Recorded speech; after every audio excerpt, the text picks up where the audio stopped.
Entrepreneurship is lonely. I'm just so lonely. It's natural that partnership opportunities come up and some are going to look pretty darn good. Yet one of my clients says having a partner is like being married, except you can't make out with them. Today, we're sharing the pitfalls of partnership along with 3 questions you can ask to select the best opportunities and a book that changed my life completely for the better. I'm excited to get into it. Let's jump in.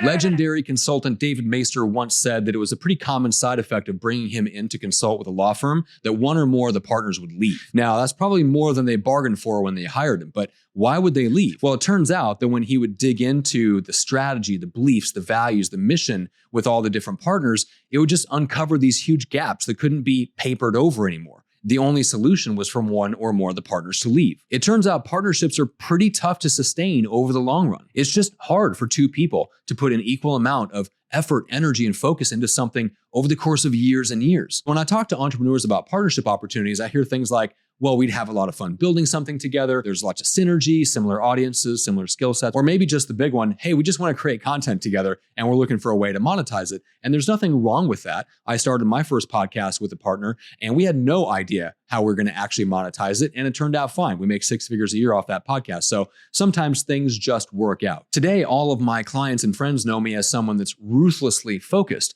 But there was a time in my journey when I was in 4 different partnerships on top of building my agency. But fortunately, I ended up on the phone with someone who became a mentor. And as a follow-up to that phone call, he sent me this book, Managing the Professional Service Firm by David Maister.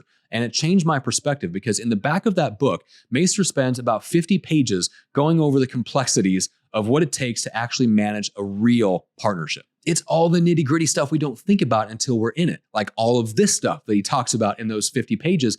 And reading that, it just hit me like a ton of bricks. Making a partnership work just isn't as simple as we think it is. Before we jump into the 3 questions I mentioned, remember the channel exists to help entrepreneurs like you get to the next level of influence, impact, and income, and do it all with great lifestyle and great integrity. So if that resonates, hit like, share, subscribe, do all those things that tells YouTube you enjoyed the video. And now here is question number 1.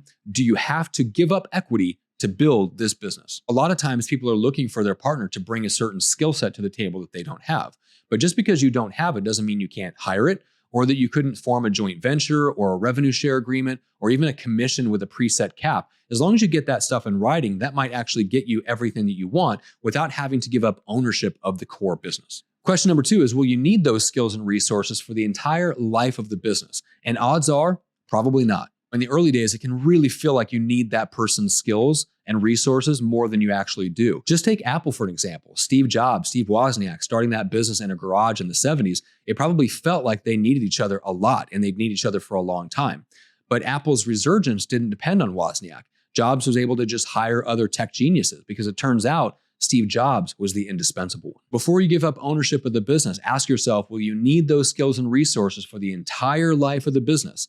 Because odds are the answer is no. Question number 3 is, could you create that sense of teamwork and community and camaraderie in some other way without bringing on partners? I find that's a lot of what people are looking for when they partner up, is that sense of teamwork and community of building something together. The good news is you can have all that without giving up equity. In our agency, we do that just within our team. We build that sense of shared mission and community that we are supporting people that are making a difference in the world. And then we have a communication structure and a system that supports us all so that we have that sense of shared mission, even though we are scattered all across the world. You can also build that sense of community and teamwork with your audience. I have friends and clients who do this through their content, like their podcast, their YouTube channel. I have clients who've done it through Facebook groups. However you choose to do it, you can build that sense of community and teamwork and a shared mission with your audience. But however you do it, whether it's through your audience or your team, you don't have to bring on a partner to do that, to have that sense of teamwork and community. And if you can do it without giving up ownership of the business, it's going to make your life a lot easier and simpler. All right, let's finish with this. One of the big draws of partnerships is the idea that it makes success easier. And of course, some partnerships can seem to produce amazing results with less effort, but that's a dangerous assumption to go in with. Because there's a timeless principle here. Everything that's truly valuable to others is going to take a lot of time, effort, and energy to create. Probably a lot more than you think. And that's true whether you have partners or not. So when that next partnership opportunity comes up, just take a breath, ask those 3 questions so that you only select the best partnership opportunity. Thanks for watching. Make sure to hit like, share, subscribe, do all those things that tells YouTube you enjoyed the video. Send it to someone that might benefit. Make sure you click through here for the next video, and we'll see you there.